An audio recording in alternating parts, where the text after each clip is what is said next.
Hello, this is Ron Paul with your weekly update for Monday, May 19th.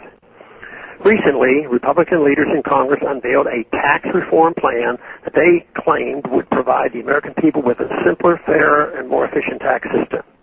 While this plan does lower some tax rates and contains some other changes that may make next April a little less painful for Americans, there is little in it to excite supporters of liberty.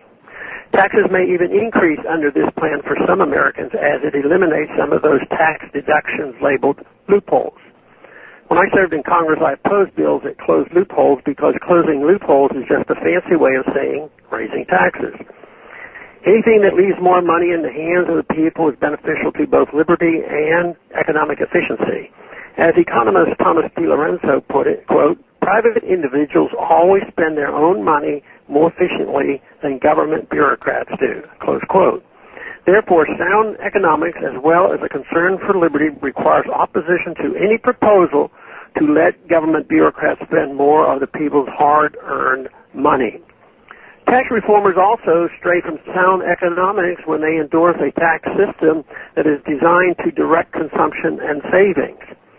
I share the concern that the current system distorts people's behaviors by discouraging savings. However, the solution is not for government to create a tax code that punishes consumption in order to encourage savings. A truly efficient market is one where individuals are completely free to determine how to allocate their incomes between consumption and savings.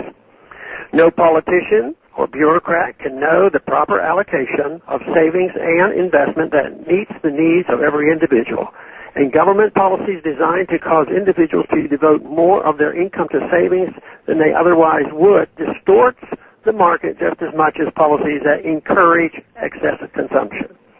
The Republican tax plan adopts what is called dynamic scoring. Dynamic scoring is designed to recognize that tax cuts, by incentivizing work and investment, can increase revenue to the government.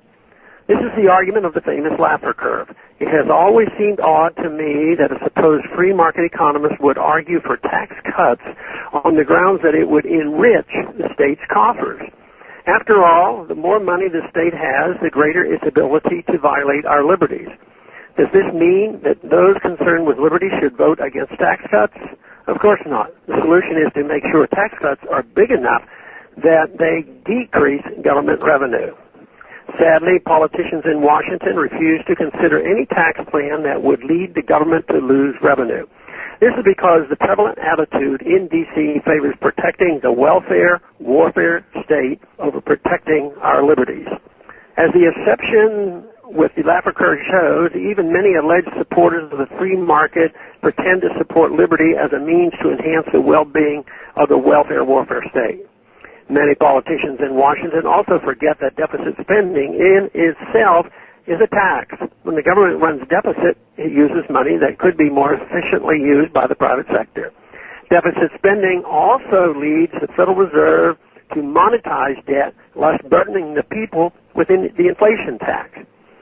Instead of worrying over the latest plan to enable the government to more efficiently take our money, people who want to advance liberty must focus on breaking the intellectual and political consensus in support of the welfare-warfare state. Only then can we radically reduce all taxes, including the most insidious and regressive of taxes, the inflation tax. Thanks for calling this update. A new update is placed on this number, 888-322-1414 every Sunday. The written text can be found on my website at www.ronpaulinstitute.org and on my Facebook page. Thanks for calling.